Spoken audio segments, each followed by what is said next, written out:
ಬಂದಿದ್ದೇವೆ. ದೇವರು ನಮಗೆ ಒದಗಿಸಿದಂತಹ ಈ ಕೃಪೆಗಾಗಿ ದೇವರನ್ನ ಸ್ತುತಿಸ್ತೇನೆ, ಸ್ತೋತ್ರ ಮಾಡುತ್ತೇನೆ. இந்த வருடத்தின் கடைசி ஞாயிற்றுக்கிழமை கடைசி நாட்கள் வந்திருக்கிறோம்.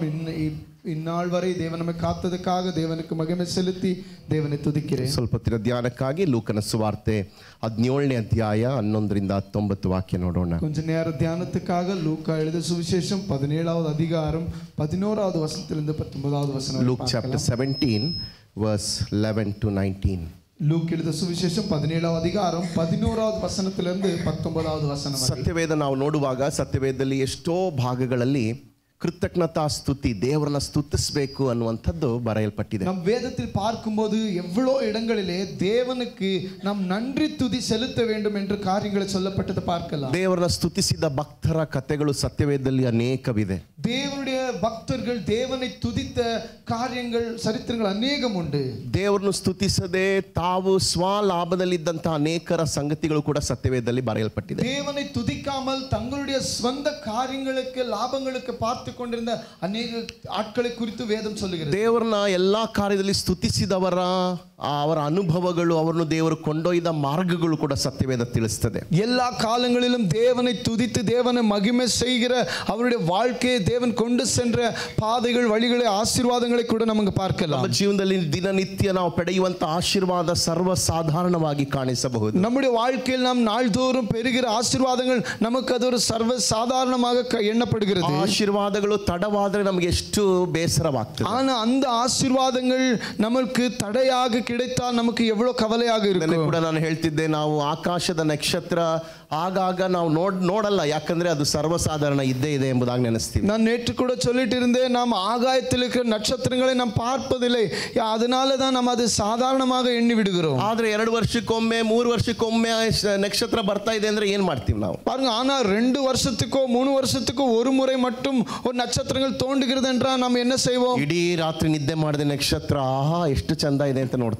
முழு இரவு நாம் தூங்காம ஐயோ எவ்வளவு அழகான நட்சத்திரமா என்று நாம் பார்த்து ರಸಿಪೋಂ. ನಕ್ಷತ್ರ ನೋಡ್ ನಮ್ಗೆ ಸಾಕಾಗ್ಬಿಟ್ಟಿದೆ. ಎಷ್ಟು ವರ್ಷ ಆಯ್ತು ನೋಡ್ಬಿಟ್ಟು. ಮೊನ್ನೆ ನಾನು ಹೆಂಡತಿಗೆ ಹೇಳ್ತಿದ್ದೆ, ಎಷ್ಟು ವರ್ಷ ಆಯ್ತು ನಾವು ನಕ್ಷತ್ರ ನೋಡ್ಬಿಟ್ಟು.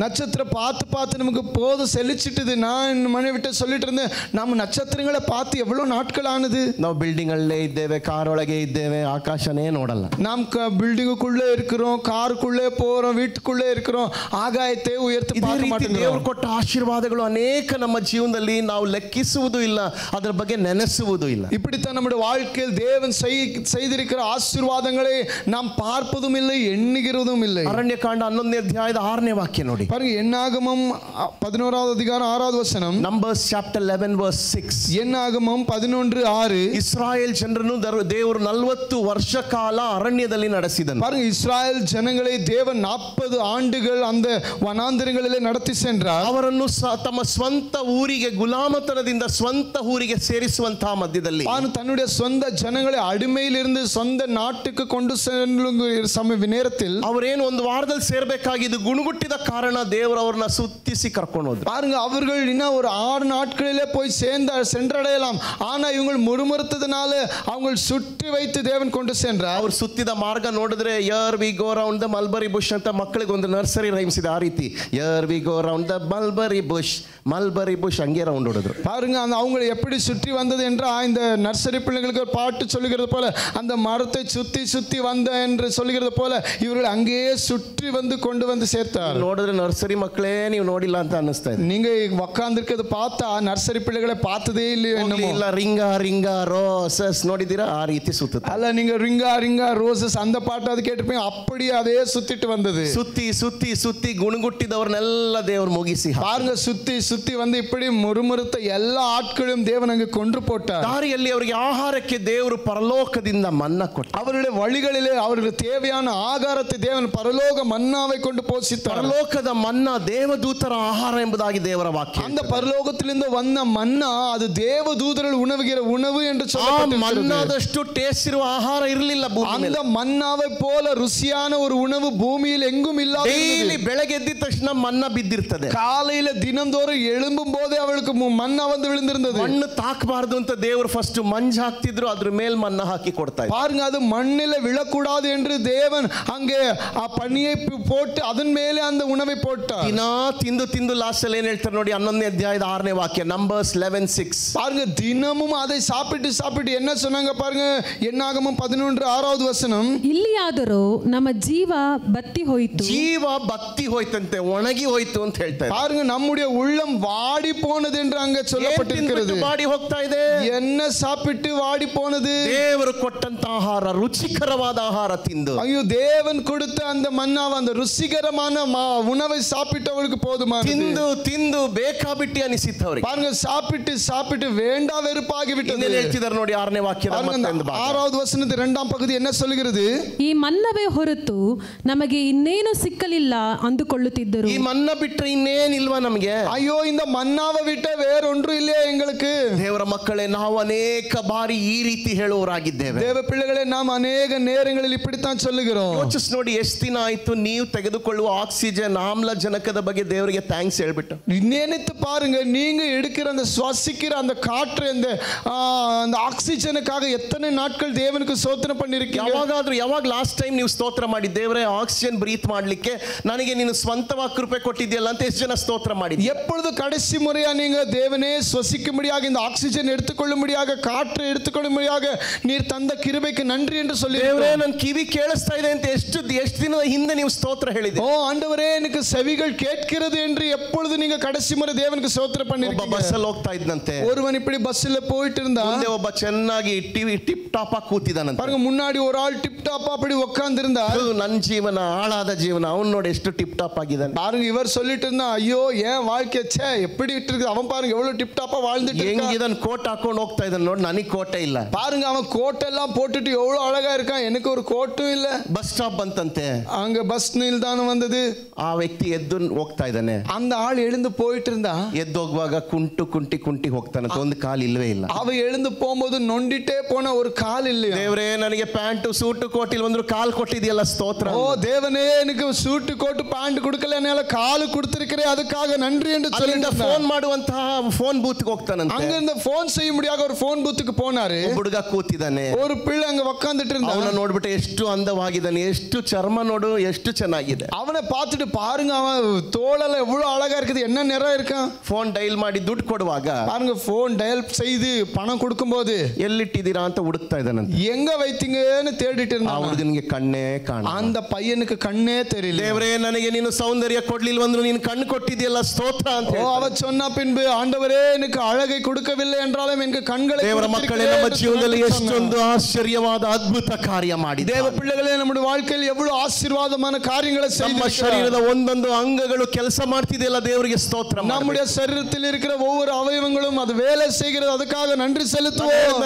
ನಾವು ಶ್ವಾಸಿಸುವ ಗಾಳಿಯ ಬಗ್ಗೆ ನಾವು ನೆನೆಸ್ತಾನೆ ಇಲ್ಲ. நான் சொன்னேன் அல்லவா, நாம் சுவாசிக்கிற காற்றை போல நாம் யோசிப்பதில்லை. ನಮಗೆ ದಾಳ್ಮಾರಿಕವಾಗಿ ದೇವರು ಕೊಟ್ಟಂತ ವಿಷಯ ಮರೆತು ಬಿಡುತ್ತಾ ಇದೆ. நமக்கு அடித்தளமாக தேவன் கொடுத்த அன்றாட காரியங்களை நாம் மறந்து போகிறோம். ಯೋಚಿಸಿ ನೋಡಿ, ನೀವು ಯಾವ್ದಕ್ಕೆ ಥ್ಯಾಂಕ್ಸ್ ಹೇಳ್ತೀರಾ, ಕೃತಜ್ಞತೆ ಹೇಳಿದ್ದೀರಾ, ಅದು ಮಾತ್ರ ಇವತ್ತು ಕೊಡ್ತೀನಿ ಅಂತ ದೇವರು ಹೇಳಿದ್ರೆ ಏನೇನ್ ಮಿಸ್ ಆಗ್ತಿತ್ತು ನಮಗೆ? நினைத்து பாருங்க, நீங்க எதுக்கெல்லாம் நன்றி சொன்னீங்க, எதுக்கு தேங்க்ஸ் சொன்னீங்க, அது மட்டும் உங்களுக்கு இனிமே கிடைக்கும்னா எத்தனை காரியங்கள் நம்ம இழந்திருப்போம். ದೇವರ ಕೃಪೆ, ದೇವರು ಆತನು ಕರುಣೆ ಉಳ್ಳವನು, ಪ್ರೀತಿ ಉಳ್ಳವನಾಗಿ. ஓ, நம்முடைய தேவன் இரக்கம் உள்ளவர், தயவு உள்ளவர், அன்புள்ளவர். ಆ ಪ್ರೀತಿ ಇರುವ ದೇವರಿಗೆ ಕೈಗಳನ್ನೆತ್ತಿ ಸ್ತೋತ್ರ ಮಾಡಿ. அந்த அன்புள்ள தேவன் கரங்களை உயர்த்தி ஸ்தோத்திரம் பண்ணுவோமா? ಕೃತಜ್ಞತೆ ಇಲ್ಲದಿದ್ದರೂ ದೇವರು ನಮಗೆ ದಿನಾ ತನ್ನ ಒಳ್ಳೆತನದಿಂದ ತುಂಬಿಸುತ್ತಿದ್ದ. ஓ, நாம் நன்றி உள்ளவராக இல்லாத போதிலும் தேவன் நமக்கு நாள்தோறும் தேவையான அனைத்தும் கொடுக்கிறார். ನಾವು ದೇವರಿಗೆ ಕೃತಜ್ಞತೆ ಹೇಳಲು ಮರೆತರೂ ದೇವರು ನಮಗೆ ಕೊಡುವುದರಲ್ಲಿ ಮರೆಯುವುದಿಲ್ಲ. நாம் தேவனுக்கு நன்றி செலுத்த மறந்தாலும் நமக்கு தேவையானதை கொடுப்பதற்கு அவர் மறக்கவில்லை. ஒரு நாளும் ಕೃತಜ್ಞತೆಯಿಂದ ಜೀವಿಸಿದ್ರೆ ನಮ್ಮ ಜೀವನ ಸಂತೋಷವಾಗಿ ಮಾರ್ಪಡುತ್ತದೆ. நன்றியோடு நிறந்திருந்தா நம்முடைய வாழ்க்கை அழகாக மகிழ்ச்சியாக இருக்கும். ಲೂಕನ ಸುವಾರ್ತೆ 17:11 ವಾಕ್ಯದಿಂದ ಗಮನಿಸೋಣ. ಲೂಕನ ಸುವಿಶೇಷம் 17:11 நாம் பார்க்கலாம். ಯೇಸು ಕೃತಜ್ಞತೆಯ ಬಗ್ಗೆ ಕೆಲವು ಕಾರ್ಯಗಳು ಕಲಿಸುತ್ತಿದ್ದಾರೆ. இங்க இயேசு அந்த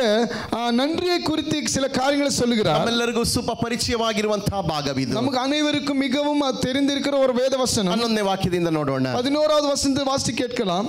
ಆತನು ಯೆರೂಸಲೇಮಿಗೆ ಪ್ರಯಾಣ ಮಾಡುವಾಗ ಸಮಾರ್ಯ ಗಲಿಲಾಯ ಸೀಮೆಗಳ ನಡುವೆ ಹಾದು ಹೋದನು. ಒಂದು ಹಳ್ಳಿಗೆ ಬಂದಾಗ 10 ಮಂದಿ ಕುಷ್ಠರೋಗಿಗಳು ಆತನ ಎದುರಿಗೆ ಬಂದು ದೂರದಲ್ಲಿ ನಿಂತು, ಯೇಸುವೆ, ಗುರುವೇ, ನಮ್ಮ ಮೇಲೆ ದಯವಿಡು ಎಂದು ಕೂಗಿ ಹೇಳಿದರು. ಆತನು ಅವರನ್ನು ನೋಡಿ, ನೀವು ಹೋಗಿ ಯಾಜಕರಿಗೆ ಮೈ ತೋರಿಸಿಕೊಳ್ಳಿರಿ ಎಂದು ಹೇಳಿದನು. ಅವರು ಹೋಗುತ್ತಿರುವಾಗಲೇ ಶುದ್ಧರಾದರು. ಅವರಲ್ಲಿ ಒಬ್ಬನು ತನಗೆ ಗುಣವಾದದ್ದನ್ನು ನೋಡಿ ಮಹಾಶಬ್ದದಿಂದ ದೇವರನ್ನು ಕೊಂಡಾಡುತ್ತಾ ಹಿಂತಿರುಗಿ ಬಂದು ಯೇಸುವಿನ ಪಾದಗಳ ಅಡ್ಡಬಿದ್ದು ಆತನಿಗೆ ಉಪಕಾರ ಸ್ತುತಿ ಮಾಡಿದನು. ಅವನು ಸಮಾರ್ಯದವನು. ಕರ್ತನಿಗೆ ಸ್ತೋತ್ರ ಉಂಟಾಗಲಿ. கர்த்தருக்கு மகிமை உண்டாவதாக. ಇಲ್ಲಿ ಗಮನಿಸಿ, 10 ಕುಷ್ಠರೋಗಿಗಳು ಯೇಸುವನ್ನು ಸಂಧಿಸಲು ಬರುತ್ತಿದ್ದಾರೆ. இங்கே கவனித்து பாருங்க, 10 குஷ்டரோகிகள் இயேசுவை காணும்படியாக வந்திருக்காங்க. 11ನೇ ವಾಕ್ಯ ಹೇಳ್ತದೆ, ಯೇಸು ಯೆರೂಸಲೇಮಿಗೆ ಸಾಗುತ್ತಿದ್ದಾರೆ. அந்த 11வது வசனம் சொல்லுகிறது, ஆண்டவராக இயேசு எருசலேமுக்கு கடந்து போய் கொண்டிருந்தார். ಗಮನಿಸಿ, ಯೇಸು ಸಮಾರ್ಯ ಮತ್ತೆ ಗಲೀಲಿಯ ಪ್ರಾಂತ್ಯದ ಮಧ್ಯದಿಂದ ಸಾಗುತ್ತಿದ್ದಾರೆ.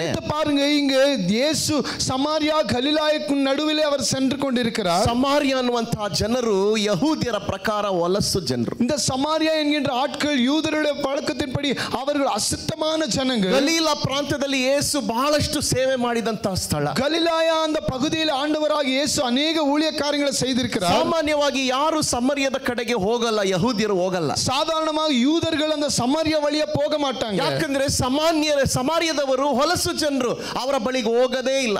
ஏனென்றால் இந்த சமாரியா ஜனங்கள் அவர்கள் தீங்கான ஜனங்கள், அந்த வழியில் அவர்களுடைய இடத்தில் இவர் போகவே மாட்டார்கள். ಯೇಸು ಯೆರೂಸಲೇಮಿಗೆ ಹೋಗುತ್ತಿದ್ದಾರೆ. ஆனா பாருங்க, வசனம் சொல்லுகிற ஆண்டவராக இயேசு எருசலேமுக்கு போனார். ನಿಮಗೆ ಗೊತ್ತಾ, ಈ ವಾಕ್ಯದಿಂದ ಮುಂದೆ ಸಾಗಿದರೆ ಯೆರೂಸಲೇಮ್ ಕಡೆಗೆ ಯೇಸು ಹೋಗುತ್ತಿರುವುದು ತನ್ನ ಶಿಲುಬೆಯ ಕಡೆಗೆ ಹೋಗುತ್ತಿದ್ದಾರೆ. உங்களுக்கு தெரியுமா, ஆண்டவராக இயேசு எருசலேமுக்கு போகிற வழி, இந்த வழி அவரை சிலுவைக்கு கொண்டு செல்லுகிறதான வழியாக இருக்கிறது. ತಿರುಗಿ ಆ ದಾರಿಯಲ್ಲಿ ಬಂದೇ ಇಲ್ಲ. அவர் மீண்டுமாக அந்த வழியில் திரும்பி வரவில்லை. ಅದರ ಕೊನೆಯ ಬಾರಿ ಆತನು ಸಮಾರ್ಯ ದಾಟಿ ಗಡಿ ದಾಟಿ ಹೋಗುತ್ತಿದ್ದಾನೆ. அதனுடைய அர்த்தம் கடைசி முறை ஆண்டவராக இயேசு அந்த சமாரியா பகுதியை கடந்து செல்லுகிறார். ಲೂಕನ ಸುವಾರ್ತೆ 9ನೇ ಅಧ್ಯಾಯ 13ನೇ ವಾಕ್ಯದಲ್ಲಿ ದೇವದೂತರು ಯೇಸುವಿಗೆ ಈ ಕಾರ್ಯವೆಲ್ಲ ತಿಳಿಸ್ತಾ ಇದ್ದಾರೆ.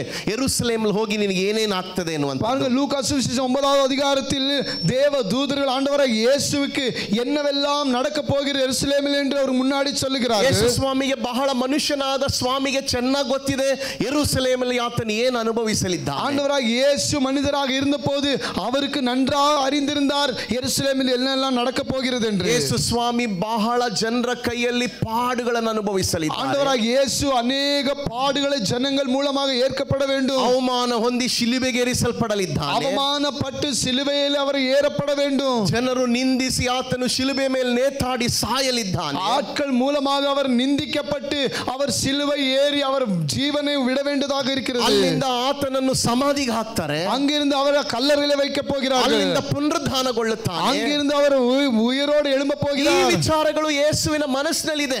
இந்த எல்லா காரியங்களும் ஆண்டவராக இயேசுவின் மனசில் இருக்கிறது. ಇದು ಯೋಚಿಸುತ್ತಾ ಯೇಸು ನಡೆಯುತ್ತಿರಬಹುದು. இதை யோசித்து சிந்தித்து அவர் போய் கொண்டிருக்கும். 10 ಜನರು ಕುಷ್ಠರೋಗಿಗಳು ಬಂದಿದ್ದಾರೆ. 10 பேர் குஷ்டரோகிகள் அங்கு ಆ வருகிறார்கள். ಕಾಲದಲ್ಲಿ ಕುಷ್ಠರೋಗ ಅಂದ್ರೆ ಎಲ್ಲ ಜನರು ದೂರ ಇಡುತ್ತಿದ್ದಂತ ರೋಗ. அந்த காலத்திலே குஷ்டரோகம் என்றால் ஜனங்களால தூர வைக்கப்பட்டவர்கள். ನಾವೇ ಏನೋ ಟೆನ್ಷನ್ ಅಲ್ಲಿ ಹೋಗ್ತಾ ಇರುವಾಗ ಯಾರಾದ್ರೂ ಬಂದು ಅಮ್ಮ ಅಪ್ಪ ಭಿಕ್ಷೆ ಅಂತ ಕೇಳಿದ್ರೆ ನಮ್ಗೆ ಹೆಂಗ್ ಅನ್ಸುತ್ತೆ? நாமே ஏதோ ஒரு கவலையில நம் கலக்கத்துல போகும்போது யாராவது வந்து அம்மா பிச்சை கொடுங்க, ஐயா பிச்சை கொடுங்கன்னு கேட்டா எப்படி ಏನ್ இருக்கும்? ಬೇಡ, ಹೊಟ್ಟೆ ನೋವು ಏನೋ ನೋವು, ಸ್ಕ್ಯಾನಿಂಗ್ ಮಾಡಿಸ್ಬೇಕಂತ ಹೋಗ್ತಾ ಇದೀವಿ. ನಮ್ಮಲ್ಲಿ ಏನೋ ಚಿಂತೆಗಳು. எது வேணா பாருங்க, ஏதோ வயிறு வலி, ஏதோ ஸ்கேனிங் டெஸ்ட் செய்ய நம்ம போகிறோம், நம்ம டென்ஷன் அதிகமா இருக்கும். ಏನ್ ಬೇಡ, ಡಾಕ್ಟರ್ ಹಿಡಿದು ಕೈ ನೋಡ್ಬಿಟ್ಟು ಅವ್ರೇನೋ ಮರ್ತ್ಬಿಟ್ಟು 2 ನಿಮಿಷ ಲೇಟ್ ಆದ್ರೆ ನಮ್ಮಲ್ಲಿ ಏನೇನ್ ಟೆನ್ಷನ್. பாருங்க, 2 நிமிஷம் டாக்டர் இப்படியே கையை பிடிச்சி நம்ம நாடி பிடிச்சி ஏதாவது சொல்றதுக்கு அவர் தாமதம் ஆனாலே போதும், நமக்கு ஒரு பெரிய டென்ஷன் ஆயிடும். ಅಷ್ಟು ಬೇಗ ನಾವು ಏನೇನ್ ರೋಗದ ಬಗ್ಗೆ ನಾವೇ ನೆನ್ಸ್ಕೊಂಡ್ಬಿಟ್ಟು அப்பொழுதே நாமே யோசிப்போம், ஐயோ என்ன இந்த நோய் சொல்லுவாரோ அந்த நோய் ಯೋಚಿಸಿ ನೋಡಿ. ಯೇಸು ಸ್ವಾಮಿಗೆ ಬಹಳ ಸ್ಪಷ್ಟವಾಗಿ ಗೊತ್ತು ಆತನು ಸಾಯಲಿಕ್ಕೆ யோசிச்சு ಹೋಗುತ್ತಿದ್ದಾನೆ. பாருங்க,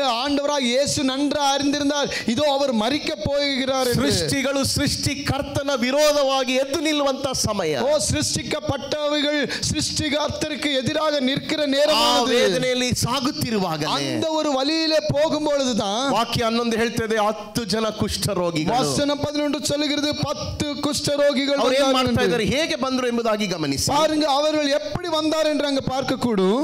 ಒಂದು ಹಳ್ಳಿಗೆ ಬಂದಾಗ 10 ಮಂದಿ ಕುಷ್ಠರೋಗಿಗಳು ಆತನ ಎದುರಿಗೆ ಬಂದು ಸರಿಯಾಗಿ ಎದುರಾಗಿ ಬಂದು ನಿಂತ್ಕೊಂಡು பாருங்க, நேர எதிராக வந்தார்கள் என்று 13ನೇ ವಾಕ್ಯ ಹೇಳ್ತದೆ. 13வது வசனம் பாருங்க, ಬಂದು ದೂರದಲ್ಲಿ ನಿಂತು ದೂರದಲ್ಲಿ ನಿಂತರು. தூரத்திலே நின்று ಯೇಸುವೆ, ಗುರುವೇ, ಯೇಸುವೆ ಗುರುವೇ, ಯೇಸು ಅಯ್ಯರೇ, ನಮ್ಮ ಮೇಲೆ ದಯವಿಡು ಎಂದು ನೋಡಿ ಅವರು ಕೂಗಿ ದೂರದಲ್ಲಿ ಹೇಳಿದರು. ನಿಂತಿದ್ದಾರೆ, ಕೂಗ್ತಾ ಇದ್ದಾರೆ, ಯೇಸುವಿನ ಮೇಲೆ ದಯೆಗಾಗಿ ಕೇಳುತ್ತಿದ್ದಾರೆ. பாருங்க, அவங்க தூரத்துல நிற்கிறாங்க, அவங்க கூக்குரலிடுறாங்க, இயேசுவே எங்கள் மேல் இரக்கத்தை காட்டும் என்று சொல்கிறாங்க. ಯೇಸು ಇದ್ದಿದ್ದು ಯಹೂದ್ಯರ ಪದ್ಧತಿಯ ಪ್ರಕಾರ. பாருங்க, இயேசு இருந்தது யூதருடைய வழக்கத்தின்படி. ನೋಡಿ, ಯಹೂದ್ಯರ ಮುಂದೆ ಯಾವ ಕುಷ್ಠರೋಗಿಗಳನ್ನು ಅವರು ಒಪ್ಪಲ್ಲ, ಮುಂದೆ ನಿಲ್ಲಲಿ. யூதர்கள் வழக்கத்தின்படி எந்த குஷ்டரோಗಿ அவர்களுக்கு முன்னாடி வரும்படியாக அவர் அனுமதிக்க ಲೇವಿಯ மாட்டார்கள். ಕಾಂಡ ಅಥವಾ ಯಾಜಕಾಂಡ 13ನೇ ಅಧ್ಯಾಯ ನೀವು ಗಮನಿಸಿ. பாருங்க, லேவியர் காண்ட நீங்கள் 13வது அதிகாரம் பார்க்கும்போது ಅದರ 45ರಿಂದ 46ನೇ ವಾಕ್ಯ. அதனுடைய 13லிருந்து 45வது வசனம் வரை. ಯಾಜಕ ಕಾಂಡ 13ನೇ ಅಧ್ಯಾಯ 45, 46. லேவியர் ஆகமம் 13வது அதிகாரம் 45லிருந்து வசனங்கள். ಸಮಯ ಇರುವಾಗ ಅರಣ್ಯ ಕಾಂಡ 5ನೇ ಅಧ್ಯಾಯ 1ರಿಂದ 4 ಕೂಡ ಓದಿ. பாருங்க, உங்களுக்கு நேரம் இருக்கும்போது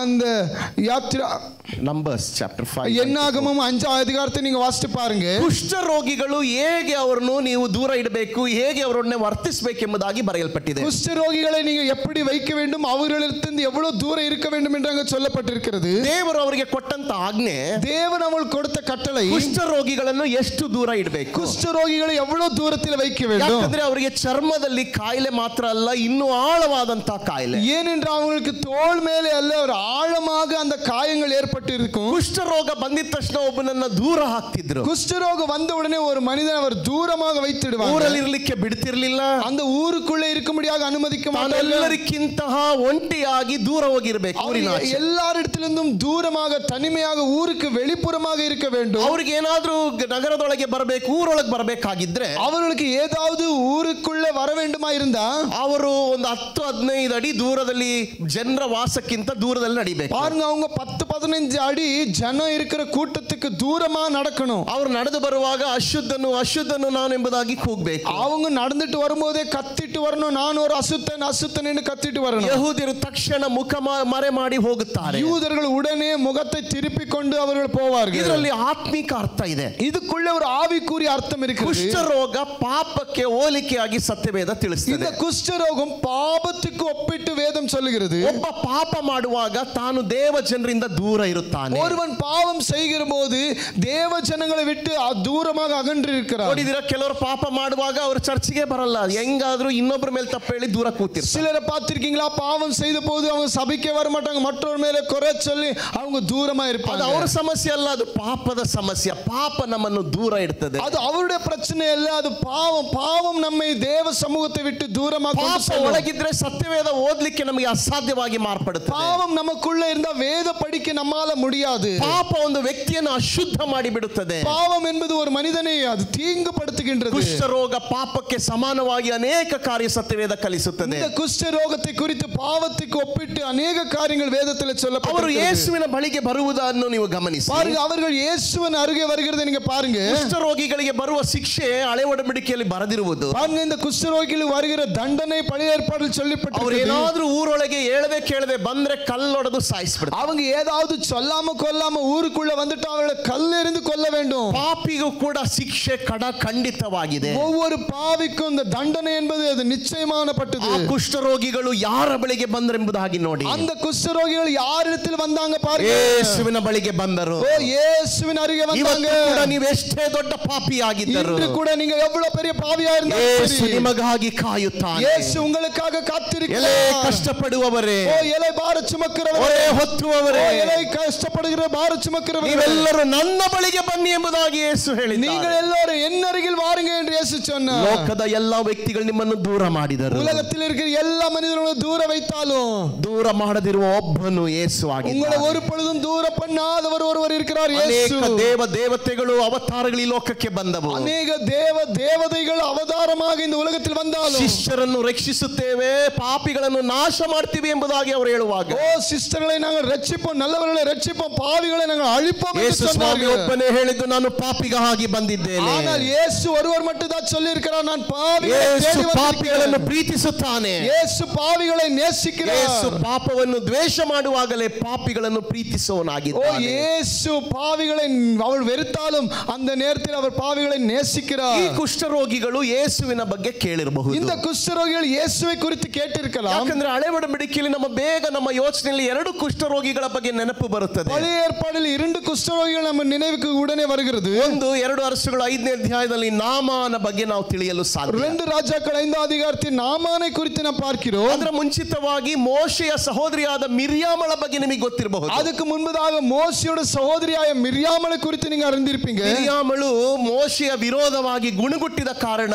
ದೇವರಿಂದ ಆಕೆಗೆ ಶಿಕ್ಷೆ ಬಂದದ್ದು ಕುಷ್ಠರೋಗ. ஓ மிரியாமள் மோசேக்கு எதிராக முறுமுறுத்த போது அவளுக்கு வந்த தண்டனை குஷ்டரோகம். ಆದರೆ ಆಕೆ ದೇವರ ಬಳಿ ಮೋಶೆ ಬೇಡಿಕೊಂಡಾಗ ಕುಷ್ಠರೋಗದಿಂದ ಗುಣ ಕೊಟ್ಟರು. அப்பொழுது மோசே தேவ சமூகத்தில் வேண்டிக் கொண்டவுடனே அவளுக்கு தேவன் விடுதலை கொடுத்தார். ನಾಮಾನ್ ಎನ್ನುವಂತ ಶತಾಧಿಪತಿ ಕೂಡ ಆತನು ಎಲೀಷನ ಬಳಿಗೆ ಬಂದಾಗ ಪ್ರಾರ್ಥಿಸಿ ಆತನ ಕುಷ್ಠರೋಗ ಸೌಖ್ಯವಾಯಿತು. நாமான் என்கின்ற சேனாபதியும் எலிசா இடத்தில் வந்தபோது அவள் ஜெபித்தப்ப அவளுக்கு விடுதலை கிடைத்தது என்று நாம் பார்க்கிறோம். ಕೆಳಗಿನ ಭಾಗ ನೋಡುವುದಾದರೆ ಈ 10 ಮಂದಿಯಲ್ಲಿ 9 ಮಂದಿ ಯಹೂದ್ಯರೇ ಆಗಿದ್ರು. பாருங்க இந்த பகுதியை நீங்க பார்த்தா 10 பேர் குஷ்டரோகியில 9 பேர்கள் யூதர்களா இருந்தாங்க. ಒಬ್ಬನು ಮಾತ್ರ ಸಮಾರ್ಯದವನು. ஒருவன் மட்டும் சமாரியவனாக ನಾನು ಮೊದಲೇ ಹೇಳಿದ್ನಲ್ಲ, ಸಮಾರ್ಯರು ಅಂದ್ರೆ ಅವರು ದೂರ ಇಡ್ತಿದ್ರು. நான் முதல்ல சொன்ன சமாரியர் என்று அவர் தூர வைக்கப்பட்டவர். ಯಹೂದ್ಯರು ಸೇರಿಸ್ತಿರ್ಲಿಲ್ಲ. யூதர்கள் அவர்கள் கூட சேர்க்க மாட்டாங்க. ಆದ್ರೆ ಈಗ ಅವರಿಗೆ ಬಂದ ರೋಗದಲ್ಲಿ ಎಲ್ಲ ಫ್ರೆಂಡ್ಸ್ ಆಗ್ಬಿಟ್ರು. ஆனா பாருங்க இப்ப வந்த நோயினால அவங்க எல்லாம் ஒன்றா நண்பர்களாயிட்டாங்க. ಕೆಲವು ಬಾರ್ಗಳ ಮುಂದೆ ನೋಡಿ ಎಷ್ಟು ಪ್ರೀತಿ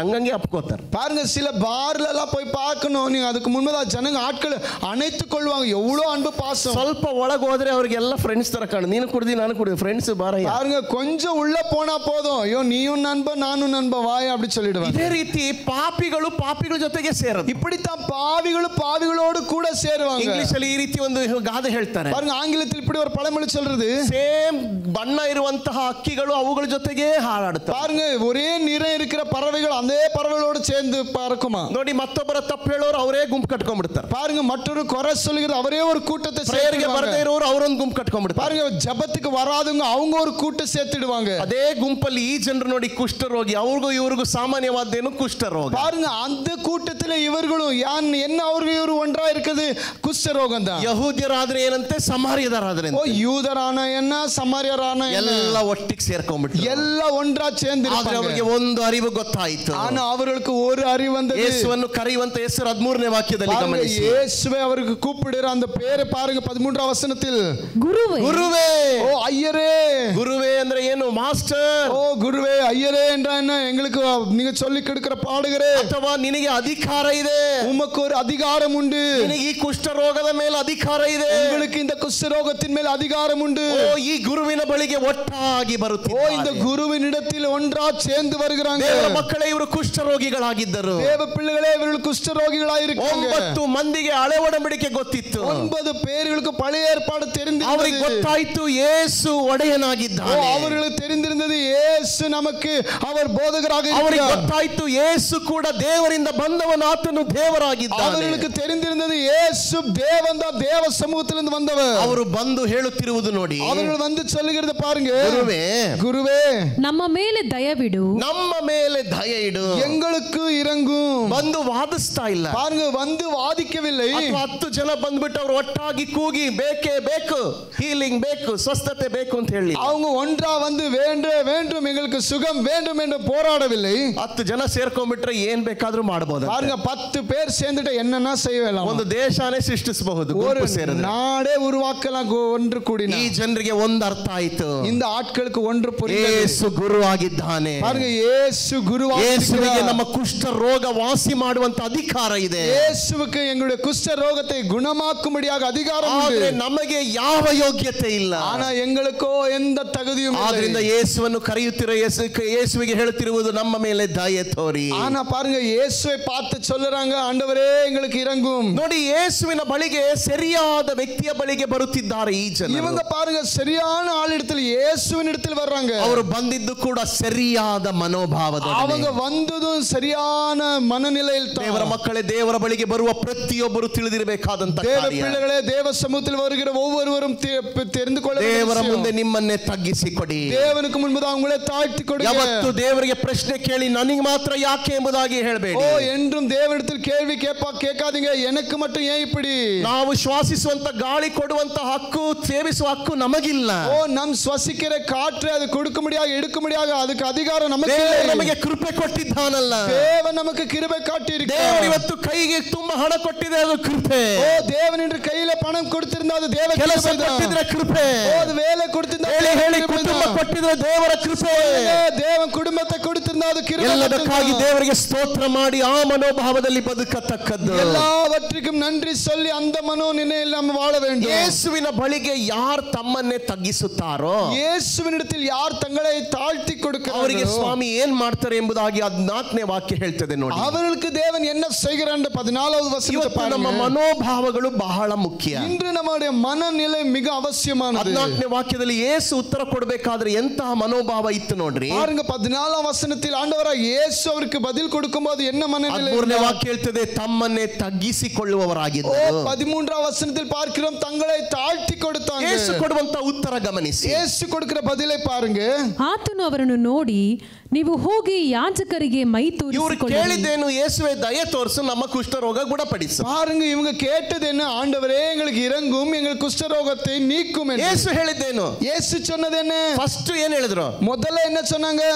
ಅವರನ್ನು ನೋಡಿ ಹೋಗಿ போய் என்று போங்க என்று சொன்னிருக்காங்க. ಅವರೇನ್ ನೆನ್ಸ್ಕೊಂಡಿರ್ತಾರೆ?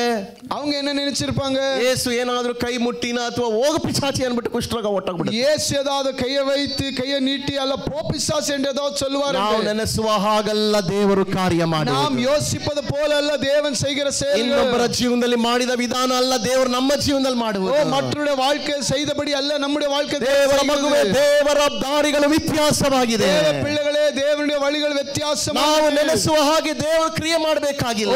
நாம் நினைப்பது போல அல்ல தேவன் செய்ய ಯೇಸು வேண்டியது. ಏನ್ ಹೇಳಿದ್ರು ವಿಧೇಯರಾಗುವಂತ ಮನೋಭಾವ ನಮ್ಮದಿರಲಿ. தேவன் என்ன சொன்னாலும் அதுக்கு கீழ்ப்படிகிற மனநிலை ಯೇಸು இருக்க ಇಷ್ಟೇ வேண்டும். ಹೇಳಿದ್ದು, ಹೋಗಿ. இயேசு இவ்வளவுதான் சொன்னது, நீங்க போங்க. ಹೋಗಿ ನಿಮ್ಮ ದೇವಾಲಯಕ್ಕೆ ಹೋಗಿ ಅಲ್ಲಿರುವ ಯಾಜಕರಿಗೆ நீங்க போய் அந்த ஆலயத்திலே ஆசாரியருக்கு உங்க சரீரத்தை காட்டுங்கள் என்று சொன்னார். ಗಮನಿಸಿ, ಅವ್ರಿಗೆ ಇನ್ನೂ ಗುಣ ಆಗ್ಲಿಲ್ಲ.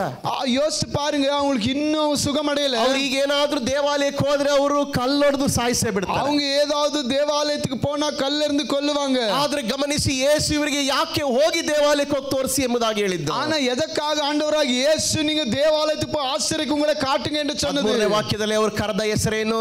13வது வசனத்தில் என்ன அவங்க பேர் சொல்லி கூப்பிட்டாங்க?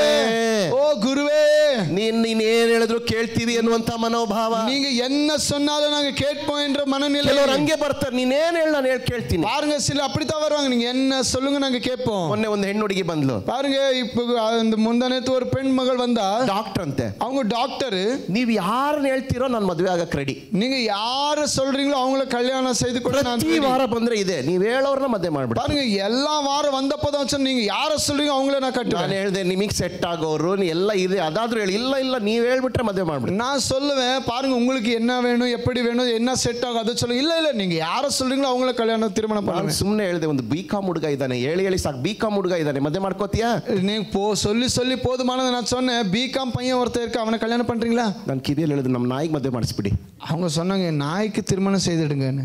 ಹೇಳೋದು ನೀವೇನ್ ಮಾಡಿದ್ರು ಕೇಳ್ತೀನಿ. அவங்க சொன்னது, நீங்க யார காட்டுறீங்களோ திருமணம் செய்து கொள்வேன். ಕೆಲವರು ಹಿಂಗೆ, சிலர் இப்படித்தான், ಗುರುವೇ குருவே, ಆದ್ರೆ ಗುರುವಿನ ಮಾತೇ ಕೇಳಲ್ಲ. ஆனா குருவுடைய ஐயருடைய பேச்சே கேட்க. ಯೇಸುವೇ ನೀನ್ ಏನ್ ಹೇಳಿದ್ರು ಕೇಳ್ತೀನಿ. இயேசுவே நீங்க என்ன சொன்னாலும் கேட்பேன். ಕ್ಷಮಿಸು, ಇನ್ನೊಬ್ಬನ ಕ್ಷಮಿಸು, ಅದು ಬಿಟ್ಟು ನಾನು ಎಲ್ಲ ಮಾಡ್ತೀನಿ. பாருங்க, மன்னிங்க, இன்னொருத்தர் மன்னிங்க, அதை விட்டு வேற எல்லாம் செய்வேன். ಕ್ಷಮಿಸಲ್ಲ, சத்தாலும் மன்னிக்க மாட்டேன். ಹೆಸರಿಗೆ ಗುರುವೇ ಅಂತ ಹೇಳೋದು. பாருங்க, ஆனா பேச்சுக்கு சும்மா ಸುಮ್ಮನೆ ಹೆಸರಿಗೆ ಯೇಸು ಏನ್ ಹೇಳಿದ್ರು ಕೇಳ್ತೀನಿ ಅಂತ ಹೇಳೋದು. சும்மா பேருக்கு இயேசு என்ன சொன்னாலும் கேட்பேன். ಯೇಸು ಮೆಚ್ಚುವಂತ ಕಾರ್ಯ ಒಂದು ಮಾಡಲ್ಲ. ஓ இயேசு சித்தம் அவர் விரும்புகிற ஒரு காரியத்தை செய்ய மாட்டாங்க. ಬಂದಂಗ ರೌಂಡ್ ಹೊಡಿತಾ ಇರ್ತಾರೆ. பாருங்க, அவங்க விரும்புகிறது போல ಚರ್ಚಿಗೆ ಬರ್ತಾರೆ, ಇಷ್ಟ ಬಂದಂಗ ಹೋಗ್ತಾರೆ. ஓ விரும்பின நேரத்துக்கு சபைக்கு வருவாங்க, விரும்பின நேரத்துக்கு போவாங்க. ಅನ್ಯೋನ್ಯತೆ ಇಲ್ಲ, ಮತ್ತೆ ಯೇಸುವಿನ ಮಕ್ಕಳು ಎಂಬುದಾಗಿ ಹೇಳಿ ಏನ್ ಪ್ರಯೋಜನ? ஒருவர் கூட அவருக்கு அந்யோன்யமா இருக்க மாட்டாங்க. ஆனா இயேசு பிள்ளைகள் என்று சொல்லி என்ன பிரயோஜனம்? ದೇವರ ಮಕ್ಕಳೇ, ನೀವು ದೇವರ ಮಕ್ಕಳಾದ್ರೆ ಒಂದು ಗುಣಲಕ್ಷಣ ಮತ್ತಾಯನ ಸುವಾರ್ತೆ 5ರಲ್ಲಿ ಹೇಳ್ತದೆ. ஓ தேவ பிள்ளைகளே, நீங்க தேவ பிள்ளையா இருந்தா உங்களுக்கு சில லட்சணங்கள் வேணும். ಸಮಾಧಾನ ಪಡಿಸುವವರು ಧನ್ಯರು. ಸಮಾಧಾನಪಡಿಸುವವರು ಅವರು ದೇವರ ಮಕ್ಕಳು, ಅವರು ದೇವರ ಪಿಳ್ಳೆಗಳು. ಒಬ್ಬರು ಮತ್ತೊಬ್ಬರ ಕೊರತೆ ಹೇಳುವಾಗ ಅಲ್ಲಿ ಬೆಂಕಿಗೆ ಎಣ್ಣೆ ಹಾಕುವಂತ ಕೆಲಸ ಅಲ್ಲ, ತುಪ್ಪ ಹಾಕುವ ಕೆಲಸ ಮಾಡಬೇಡಿ. ஓ ஒருவருடைய குறை சொல்லும்போது அங்க நீங்கள் இன்னும் அதுக்கு தீய வைக்கிறதுக்காக எண்ணெய் ஊட்டுகிறது போல இருக்க கூடாது. ಎಣ್ಣೆ ತುಪ್ಪ ಬೆಂಕಿಗೆ ಹಾಕೋರ್ನ ಏನಂತ ಕರಿಬೇಕು? ಆ ವಾಕ್ಯ ಹೇಳ್ತದೆ, ಓ ಹೇಳ್ತದೆ ವಾಕ್ಯ. அந்த தீயிலே எண்ணெயும் நெய்யும் ஊற்றுகிறவரை குறித்து என்ன சொல்லுகிறது அந்த வசனம் ಸಮಾಧಾನ வாசிங்க. ಪಡಿಸೋರು ದೇವ್ರ ಮಕ್ಕಳು, சமாதானப்படுத்துகிறவர் தேவ பிள்ளைகள். ಅಸಮಾಧಾನ ಕೊಡೋರು ಯಾರು ನೀವೇ ಹೇಳಿ? அசமாதானம் படுத்துகிறவர் யார் என்று நீங்களே சொல்லுங்க. ಭಾಷೆಯಲ್ಲಿ ನಂಬರ್ 1 ಪಿಚಾಚಿ ಮಕ್ಕಳು.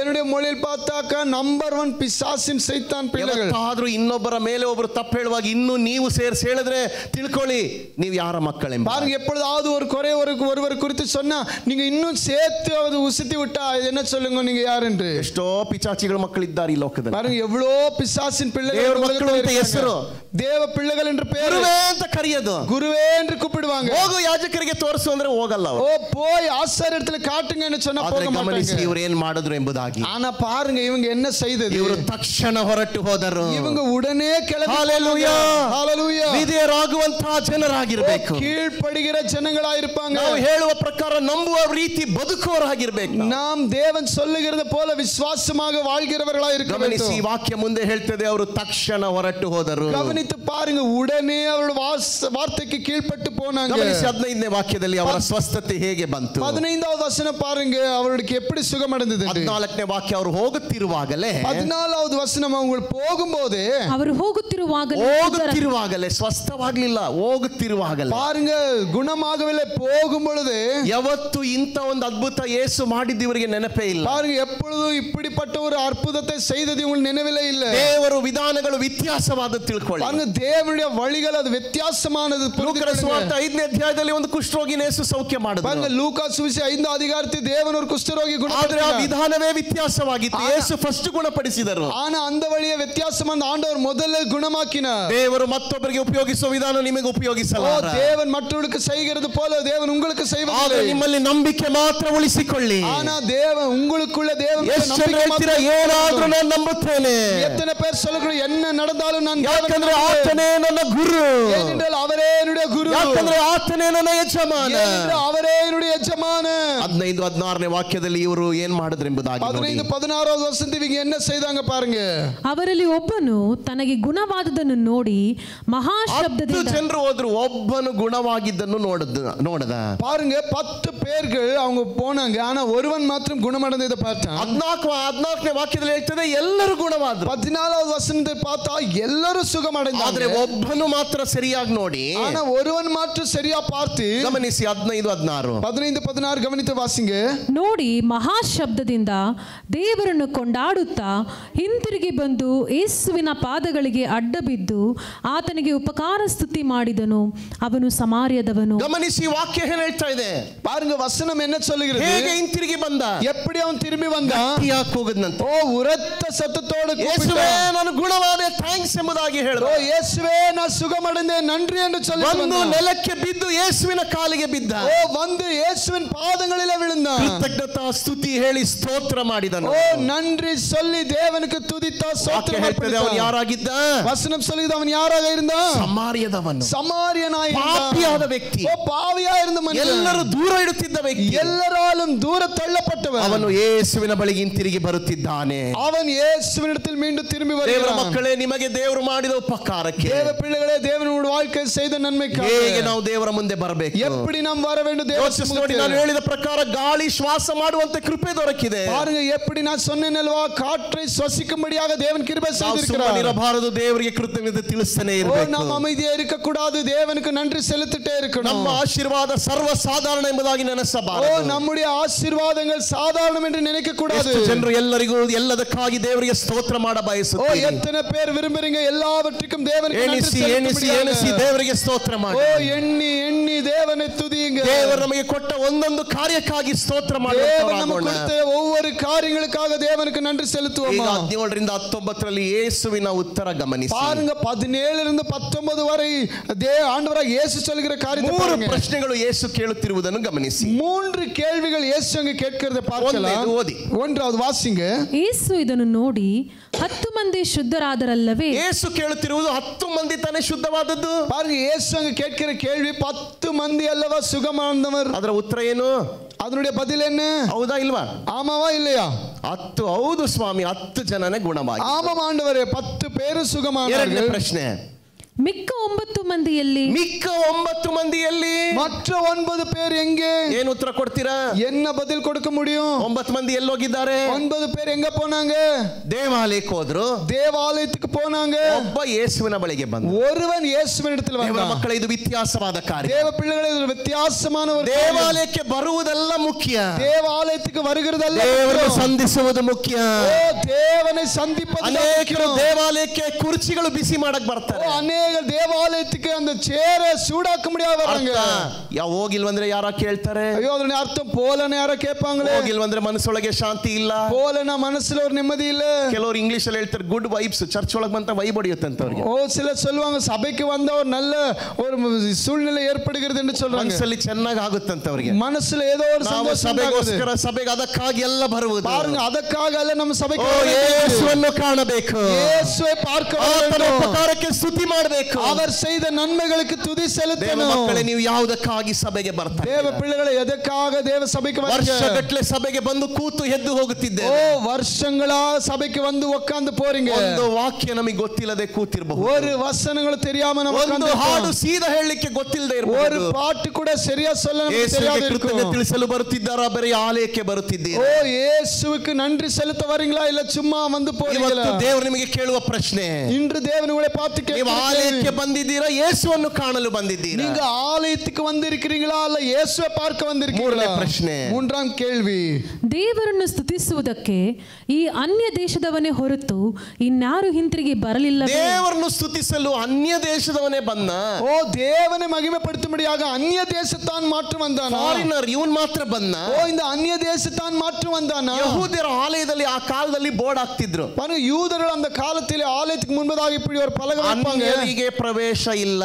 அந்நியர்களுக்கு உள்ளே பிரவேசம் இல்லை, ಯಹೂದ್ಯರು ಮಾತ್ರ ದೇವರ ಮಕ್ಕಳು, யூதர்கள் மட்டும் தான் தேவ பிள்ளைகள், ಅವರು ಮಾತ್ರ ಆಲಯಕ್ಕೆ ಬರಬೇಕು, அவர்கள் மட்டும் தான் ஆலயத்துக்கு உள்ளே வர வேண்டும். ದೇವರ ಮುಂದೆ, ಯೇಸುವಿನ ಮುಂದೆ ಗಮನಿಸಿ. ஆனா இயேசுவுக்கு முன்பதாக கவனித்து பாருங்க, ಯೇಸುವಿನ ಮುಂದೆ ಎಲ್ಲರೂ ಬರಬಹುದು, இயேசுவுக்கு முன்பதாக அனைவரும் வரலாம். ದೇವರ ಮಗು ಇವತ್ತಿನಿಗೆ ಯಾರಿಲ್ಲ ಎಂಬುದಾಗಿ ಹೇಳಿದ್ರೆ, தேவ பிள்ளை உனக்கு யாரும் இல்லை என்று நீ சொல்லக்கூடாது. ಒಬ್ಬನಿದ್ದಾನೆ, உனக்கு ஒருவர் இருக்கிறார், ಸೃಷ್ಟಿಕರ್ತನಿದ್ದಾನೆ, உன்னுடைய சிருஷ்டிகர்த்தர் ತಂದೆ ಇದ್ದಾನೆ, உனக்கு ஒரு பிதா தகப்பன் இருக்கிறார், ಕಾದು ಕುಳಿತಿರುವ ದೇವರಿದ್ದಾನೆ, உனக்காக காத்து இருக்கிற ஒரு தேவன் இருக்கிறார். ಆತನ ಮುಂದೆ ಬರುವಂತವರಾಗಿ ಮಾರ್ಪಡೋಣ, அவருக்கு முன்பதாக வருகிறவர்களாக நாம் இருப்போம். ಸ್ವಾಮಿ ಇಂಥ ಅನ್ಯರನ್ನೇ ಹುಡುಕಲು ಬಂದಿದ್ದೀಲೋ, ஆண்டவராக இயேசு இப்படிப்பட்ட அந்நியர்களை தேடும்படியாகத்தான் இந்த உலகத்துக்கு வந்தார்.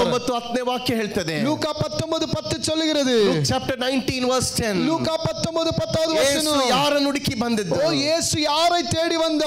ಮನುಷ್ಯ ಕುಮಾರನು ಕೆಟ್ಟು ಹೋಗಿರುವುದನ್ನು, ಕೆಟ್ಟು ಹೋದವರನ್ನು, ಇಳಂದು போனதை, ಅನ್ಯರು, ಅನ್ಯர்களை, ಕೆಟ್ಟು ಯಾರಿಗೂ ಬೇಡ ಅನ್ನೋರನ್ನು, யாருக்கும் தேவையில்லை என்று ಕೆಟ್ಟು போனவர்களை ಹುಡುಕಿ ರಕ್ಷಿಸಲು ಬಂದವನು, அவர்களை தேடி ரட்சிக்கும்படியாக வந்தார். 19ನೇ ವಾಕ್ಯಕ್ಕೆ ಬನ್ನಿ, 19வது வசனத்துக்கு வாருங்க. ಯೇಸು ಆ ಕುಷ್ಠರೋಗಿ ಗುಣವಾದ ಸಮಾರ್ಯನಿಗೆ ಹೇಳುವಂತ ಕಾರ್ಯ, ಯೇಸು அந்த குஷ்டரோக குணமடைந்தவனை பார்த்து சொல்லுகிறார், ಅವನಿಗೆ ಎದ್ದು ಹೋಗು, ಎದ್ದು ಹೋಗು, நீ எழுந்து போ, ನಿನ್ನ ನಂಬಿಕೆಯು ನಿನ್ನನ್ನು ಸ್ವಸ್ಥ ಮಾಡಿದೆ, ನಿನ್ನ ನಂಬಿಕೆ ನಿನ್ನನ್ನು ಸ್ವಸ್ಥ ಮಾಡಿದೆ, உன் விசுவாசம் உன்னை ரட்சித்திருக்கிறது என்று சொன்னார். ಬರೀ ನಿನ್ನ ಚರ್ಮದ ಕಾಯಿಲೆ, ಶರೀರದ ಕಾಯಿಲೆ ಮಾತ್ರ, ஒருவனுடைய தோலினுடைய அந்த ரோகத்தை மட்டும் குணமாப்பதல்ல, ಭಾಷೆಯಲ್ಲಿ ಹೇಳ್ತದೆ ನಿನ್ನನ್ನು ಪೂರ್ಣವಾಗಿ ಸ್ವಸ್ಥ ಮಾಡಿದೆ. அந்த மூல மொழியில சொல்லுகிறது உன்னை முழுவதுமாக குணமாக்கி இருக்கிறார். ನಂಬಿಕೆಯವರಿಗೆ ಬರೀ ಶಾರೀರಿಕವಾದ ಬಿಡುಗಡೆಗೋಸ್ಕರ ಅಲ್ಲ, விசுவாசம் உள்ளவர்களுக்கு ஒரு சாரீரிகமான குணம் அல்ல, ಆತ್ಮಿಕ ಕಾರ್ಯಗಳಿಗೂ ಸ್ವಸ್ಥತೆ ಕೊಡುವಂತಹ ದೇವರಾಗಿ, அவருடைய ஆவிக்குரிய விஷயங்களில் தேவன் சுகமாக்குறவராயிருக்கிறார். ಶಾರೀರಿಕವಾದ ಕಾರ್ಯ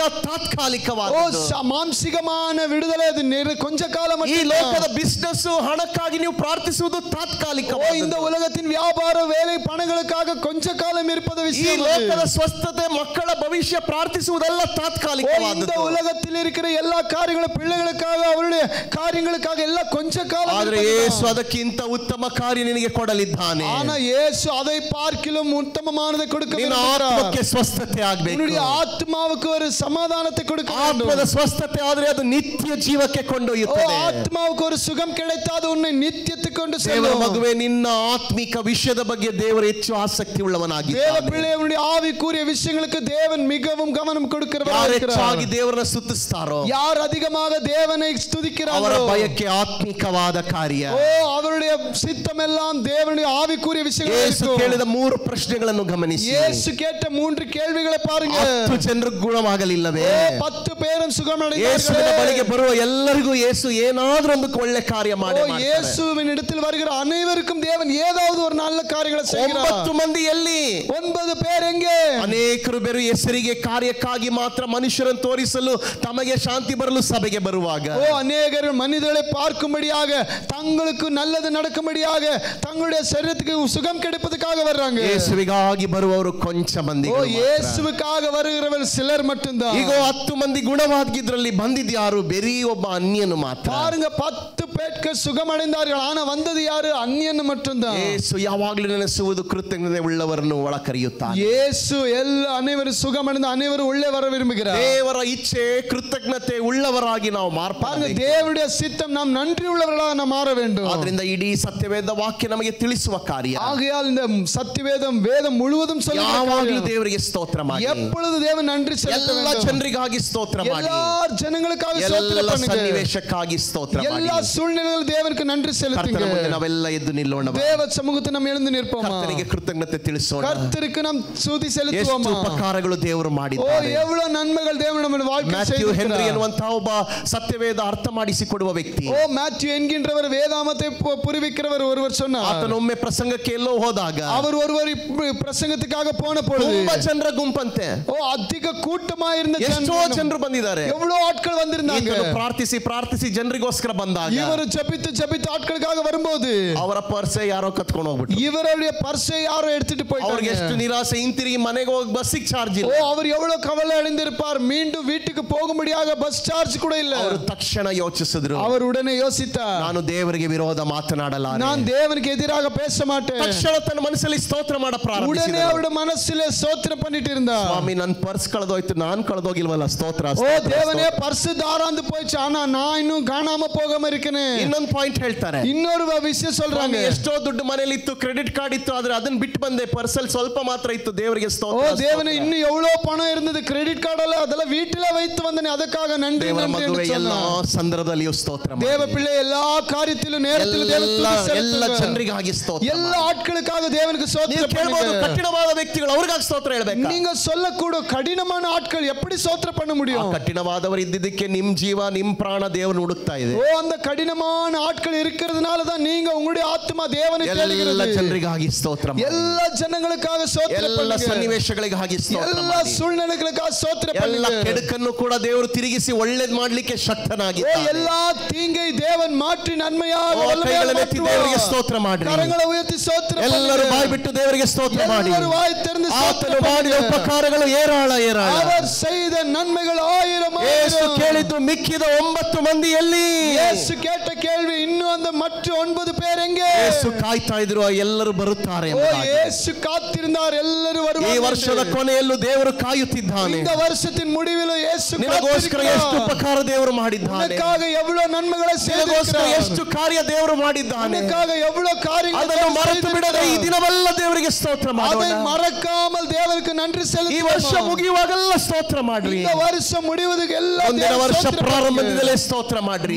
அடுத்த ஆண்டு ஆரம்பத்துக்கு முன்பதாக ನಮ್ಮ ಜೀವನ ಸ್ತೋತ್ರ ಸ್ತೋತ್ರ ஆரம்பிங்க. ಸ್ತುತಿಗಳ ಜೀವನವಾಗಿ நம்முடைய ಮಾರ್ಪಡಲಿ. வாழ்க்கை துதி சோத்திரங்கள ಆತನ வாழ்க்கையாகட்டும். ಉಪಕಾರಗಳಿಗೆ ಸ್ತೋತ್ರ ಮಾಡೋಣ. அவருடைய நன்மைகளுக்காக சோத்திரம் ತಂದೆಯೇ, பண்ணுவோமா? ಬಹಳ ಕೃತಜ್ಞತೆಯಿಂದ ಬರುತ್ತಿದ್ದೇವೆ. தகப்பனே மிகவும் நன்றியோடு ನಿಮ್ಮ வருகிறோம். ಉಪಕಾರಗಳಿಗಾಗಿ ಸ್ತೋತ್ರ. உங்களுடைய எல்லா நன்மைகளுக்காக ನೀವು ಮಾಡಿದ ಸ್ತೋத்திரம் ಎಲ್ಲ அப்பா. ಕಾರ್ಯಕ್ಕಾಗಿ நீர் ಸ್ತೋತ್ರ. செய்த எல்லா ನೀವು காரியங்களுக்காக ನಮ್ಮ ಸ್ತೋத்திரம் ನಡೆಸುವ அப்பா. ವಿಧಾನಗಳಿಗಾಗಿ ஓ, ಸ್ತೋತ್ರ. நீர் எங்களை நடத்துகிற விதங்களுக்காக ನೀನು நன்றி ಕೈ அப்பா. ಬಿಡುವ ದೇವರಲ್ಲ ಸ್ವಾಮಿ. நீர் ஒழுப்பொழுது கைவிடுகிற ನಮಗೆ தேவனல்ல. ಕೆಡುಕಾಗಿ ಕಂಡರೂ ಕೂಡ ஓ எங்களுக்கு அது தீங்காக ಒಳ್ಳೆಯದಕ್ಕಾಗಿ தோன்றினாலும் ಮಾರ್ಪಡಿಸುತ್ತಿ. அது நன்மைக்காக ಎಲ್ಲ மாற்றுகிறவர். ಮಹಿಮೆ ನಿನಗೆ ನಿನಗೆ எல்லா ಸಲ್ಲಿಸುತ್ತೇವೆ. மகிமை உமக்கே செலுத்துகிறோம். ಈಗ ನಿನ್ನ ಮಕ್ಕಳನ್ನು ಆಶೀರ್ವದಿಸಿ ಕಳಿಸಿಕೊಡು. உம்முடைய பிள்ளைகளை ஆசீர்வாத அனுப்புகிறோம். ನಿನ್ನ ದಯವು ಕೃಪೆಯು ಅವರು ಹಿಂಬಾಲಿಸಿ. உம்முடைய தயையும் கிருபையும் அவர் பின்பற்றட்டும். ನಿನ್ನ ಸ್ತೋತ್ರ ಮಾಡಿ ಮಾಡಿ ಅವರ ಮುಂದೆ ಸಾಗುವಂತೆ ಕೃಪೆ ಕೊಡು. துதித்து துதித்து முன் செல்லட்டும் அப்பா. ನಿನ್ನ ಮಕ್ಕಳನ್ನು ಆಶೀರ್ವದಿಸಿ ಕಳಿಸಿಕೊಡು. உம்முடைய பிள்ளைகளை ஆசீர்வாத அனுப்புகிறோம். ಯೇಸುವಿನ ನಾಮದಲ್ಲಿಯೇ. ಯೇಸುವಿನ ನಾಮದಲ್ಲಿ ಸ್ವಾಮಿ. ಆಮೆನ್. ತಂದೆಯಾದ ದೇವರ ಪ್ರೀತಿ, ಕುಮಾರನಾದ ಯೇಸುವಿನ ಕರುಣೆ, ಪವಿತ್ರಾತ್ಮನ ಅನ್ಯೋನ್ಯತೆ ಈಗಲೂ ಸದಾ ಕಾಲವು ಪ್ರತಿ ದೇವರ ಮಕ್ಕಳೊಡನೆ ಕರ್ತನ ಬರವಣಿಗೆವರೆಗೂ ಎಲ್ಲಾ ದಿನ ಉಂಟಾಗಿರಲಿ. ಜಯ ಕೊಟ್ಟ ದೇವರನ್ನೆಲ್ಲರೂ ಕೊಂಡಾಡಿ ಹಾಲೆಲೂಯಾ, ಹಾಲೆಲೂಯಾ, ಹಾಲೆಲೂಯಾ. ದೇವರು ನಿಮ್ಮೆಲ್ಲರನ್ನು ಆಶೀರ್ವದಿಸಿ. தேவன் உங்கள் அனைவரும் ஆசீர்வதிக்கட்டும்.